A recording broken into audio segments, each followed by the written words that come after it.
Did Canada just fall? Maybe. To the new Prime Minister and the Liberal Party, I have one message. Alberta has had enough. Enough with Ottawa trampling over our provincial jurisdiction like Canada's Constitution doesn't exist. Enough with the meaningless virtue signaling climate policies that only make Canadians poorer and threaten our energy security. Enough of their screw the West, we'll take the rest mentality. Enough with their soft on crime policies that let repeat offenders roam the streets on bail. Enough with their unsafe supply, their open border policies, their censorship laws, the list goes on and on. That was Danielle Smith, Alberta's premier. There are a lot of unhappy people besides just her in Canada today. Mark Carney being voted in essentially by Toronto and a couple of other urban centers has sent the country into a spin. Mark Carney is in many respects as flat out authoritarian. The guy is the former head of the Bank of England. He is tied in with the European Union, and he has said that climate policy should be at the core of every single economic decision. In other words, the government should be in every kind of business. The overarching, like Big Brother is going to get into every nook and cranny of Canada's economy. You demanded action, and now it's time for the financial sector to deliver. To reach net zero, every country, every company, every bank, every investor, every pension fund around the world will need to make some big changes. In the run-up to COP26 in Glasgow, we have an enormous opportunity to bring climate change into the heart of every financial decision. And our plan will manage the risks from climate change while helping to seize the opportunities from a newer, greener economy. The UK has been at the forefront of innovation for centuries, brimming with ingenuity and a can-do spirit. Not anymore, thanks to people like Mark Carney. This comes from him when he was at the Bank of England. It also houses the world's largest financial system. And by bringing them together, we can deliver the net zero world that you've demanded and that our future generations deserve. The world's coming to Glasgow. Let's reshape finance for a sustainable world. This, in addition to a Liberal Party that has essentially, under Trudeau, just completely failed most Canadians. And yet, apparently, older people and the urban centers have come out and voted this guy in because they're upset that Trump was poking at them. Now, saying that, we'll say this, that was a big mistake on the part of Trump. Trump shouldn't have done that. He should have been friendlier with Canada. There are a lot of Canadians who very much want to be friendly with the United States. And a lot of them are in Alberta. Alberta is kind of the Texas, oil-rich, oil patch area of Canada. And they are flat out under assault by the rest. Well, actually not the rest, by Toronto, basically, and Ottawa at this point. If you think that the Democrats in the United States are radical and completely out of touch, the Liberals in Canada are just completely nuts. I mean, Trudeau basically took Canada from being, essentially equal economically to the United States for the average person to, a significant lesser. And yet, even still, they removed Trudeau, brought in the technocrat Mark Carney, the very dangerous, very authoritarian technocrat Mark Carney, who again is tied to the European Union and the English, the Bank of England. It is not a good situation in Canada right now, but there are a few in, Ottawa, Toronto, and Vancouver who are celebrating. The rest of Canada, there are a lot of tears. This map of British Columbia illustrates this split. And what do we see? Vancouver which in many respects, I'll say this, 25 years ago, I was there and it was so beautiful, and similar things could be said for Seattle at that time. In Portland, they had not descended into chaos and squalor. Vancouver, in many respects is still beautiful, but it sadly suffers from, a huge portion of the population addicted to hard drugs. But anyway, so Vancouver and the ski resorts around Whistler there voted Liberal. Then you can see on Vancouver Island, a part of Vancouver Island centered on Tofino, which is kind of a resort city town, went Liberal, and so did the little patch of wine country in British Columbia. So these are the areas that went for Mark Carney, but the rest of Canada voted Conservative. Now, this is really, reflective of what we're seeing across the West. Generally speaking, outside of these concentrated urban centers, there is little support for these really radical policies. But these urban centers are concentrated and they have a lot of people in them. And frankly, the interests of the people in these urban centers are not the interests of the people outside of the urban centers. Outside of the urban centers, people tend to own their homes. They tend to have lived in the country for a longer period of time, so they're more vested in the country. Whereas in the cities, you have a lot of renters. They don't own their homes. A lot of folks who are new to the United States and Canada, we're talking about Canada in this instance, who have frankly different interests and frankly are very interested often in expanding the welfare state because who can blame them? Expanding the welfare state means money in their pockets. We see this in the United States also. And, that is not to get on folks that are new to Canada or the United States by any means. We are, as we say all the time, we are very pro legal immigration in this country. But, in the United States, we opened up the borders to folks, 10 million people came in over the past 4 years illegally. In Canada, they essentially did a different version of that. And you can see how essentially the electorate has shifted. And the question is, how far is this going to go? Are Toronto, Ottawa, and Vancouver just going to run the show for this massive country? That seems crazy. We used to look to Canada as kind of our, friendly, sane neighbors to the north who maybe liked a little too much government. Now they seem completely disconnected. They seem hostile to us. Now, granted, again, as we said, Trump should have taken a different tack with Canada. I think he really kind of screwed up there. We understand what he's doing. He's thinking about the global, this is similar things with Greenland, okay? Like he's thinking China. A lot of reporters actually don't have much understanding of geopolitics, frankly.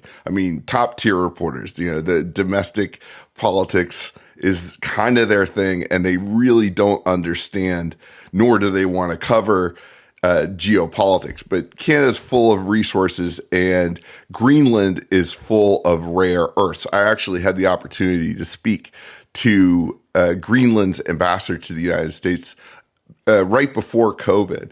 And that was the first time there was talk of Greenland and the United States kind of working together. I spoke to him in Washington. There's a reason why he was there. It wasn't because he was compelled to be there. It was because, they're poking around and thinking about doing a deal. Right now, China has a concentration of rare earths, these specialized minerals. There are a bunch of them in Greenland. That's why these overtures have been going to Greenland. Now, we think that Trump has been ham-handed in the way he's done this. And he's been ham-handed with regard to Canada also. There is no reason why the Liberals should have been voted in other than, they were able to play Trump's antagonism to their benefit, which is a crying shame. This is a big mistake for Trump. I mean, for real. And it is a shame that the Canadian people now are going to suffer more years of, liberal rule. Trudeau has essentially, relegated Canada to, a status lower than it's been probably since the 1950s. And Carney will likely continue this. Now, Carney has been sold as this smart guy who's going to come in and solve things, and I'm standing up to Trump. No, he is a tool of folks that frankly don't like this country very much, the United States. And frankly, they don't much care for the people outside of Toronto, Ottawa, Montreal and Vancouver either. Okay. His priority is going to be these urban centers. And his climate rhetoric is flat out authoritarian. So I am sorry, Canada. Consider the stats in this tweet. This is very interesting. Over the past 10 years of Trudeau, the Liberals have eroded Canada. Now, again, we always thought of Canada as kind of the nice, folks to our north that, kind of sort of thought they were kind of like Scandinavia, sort of. And now they're somewhere between what they once were and Mexico. Okay, like for instance, Canada's housing prices, which I've watched since the housing boom in 2005. I've watched the housing prices there just continue to ratchet up because of really stupid policy. Also, you can see similar things in California. Actually, Canada under the Liberals has a lot in common with California under the one-party Democrat rule of the past decade too. But anyway, so Canada has the housing prices of New York. Yay. And we're talking about in Saskatchewan, the wages of Mississippi. All right. That's actually not that unusual. A huge portion of, I think the last time I looked, even Germany, barely made what the average person in Mississippi makes. I mean, I know that's mind blowing, the land of BMWs and Mercedes-Benz, but it's true. The economy of Alabama, real GDP of 47K per person. And Canada is taxed at a significantly higher rate than the United States. And we're taxed at a way too high rate as it is. Now, one of the things that a lot of folks in this country who are of the more statist disposition say, but they have free healthcare. Well, okay. So you should look into what people think about their free healthcare in Canada. The old adage is that, and this goes for like France and other places in Europe and, where they have kind of nationalized healthcare, these places are good if you break your leg because they'll set your leg and it's not going to cost you as much as in the United States. But God help you if you end up getting cancer or something like that. Basically, it seems like our northern neighbor is just spiraling down. Canada, I love you. Like, there's so much I like about you. And we join a lot of Canadians in our general mourning. I mean, that this interloper came from the European establishment to take over your country is really quite sad. Anyway, and again, for everyday Canadians, life is going to get harder.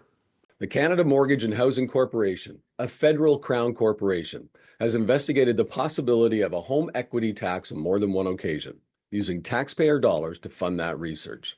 That's not speculation. That's not hearsay. That's not fear-mongering. Those are facts, and they're irrefutable. The Liberal government paid a group called Generation Squeeze, led by activist Paul Kershaw, to study how the government could tap into Canadians' home equity, including their primary residences. Now, Kershaw, by the way, believes homeowners are lottery winners who didn't earn their wealth, but they lucked into it. That's the ideology being advanced to the highest levels of government. That's the ideology I have a problem with.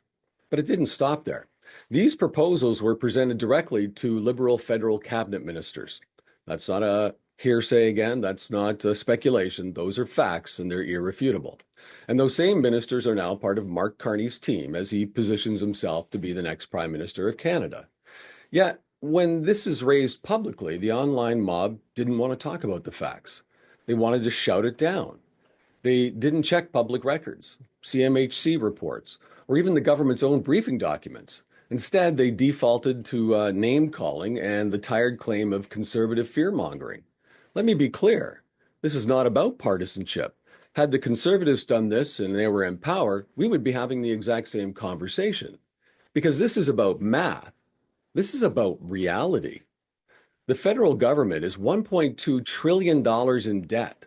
The interest payments on that debt are expected to surpass $54 billion this year, which means the federal government will spend more on paying interest for our debt than they will on healthcare transfers to the provinces. Now think about that. Those are facts and they're irrefutable. We will spend more on paying the interest on our debt than we will on healthcare for Canadians. This simply isn't sustainable. The government runs out of money, and when they do, they have to find new sources of revenue. That's when you come in. That's when your house comes in. You know, the total home equity held by Canadians is over $4.7 trillion. It's one of the largest pools of private wealth in the country. For millions of Canadians, especially baby boomers, it's the only retirement fund they have. They don't have big pensions. They have a paid-off house and a hope that it will carry them through their later years. Yet, the Liberal government has quietly been circling that money. Now, some people claim this doesn't affect them because they don't own a home. Or worse, I've heard some say, good, tax the rich. But owning a modest home in Winnipeg, Saskatoon, or Halifax does not make someone rich. It makes them responsible. And punishing them with new taxes isn't equity. It's theft disguised as fairness. Lots of theft is disguised as fairness, as we know. It is often, the theft in the name of fairness is a key part of the whole crony capitalist system, of which Canada is absolutely a part and sadly has embraced more and more over the past decade.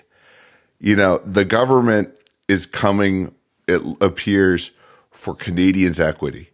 Now, this is something people in the United States, some folks in the United States would like to do too. They won't talk about it now, but if they're given the chance, they'll do it. They would love to come after the wealth that you have in your home. And I don't know about you, but for some of us, that is our key piece of wealth, you know? And think about the Canadians who are, coming into their retirement age. And a lot of these people voted for Carney, so, shame on them, frankly. But, if the government, feels the pressure, and they feel the pressure in a way that we don't in the United States in terms of debt, because still to this day, we have the reserve currency of the world. Now that is changing. But in Canada, they still have like real, economics, not this kind of, fake stuff that we've got going here until everything collapses. But that's another issue for another day.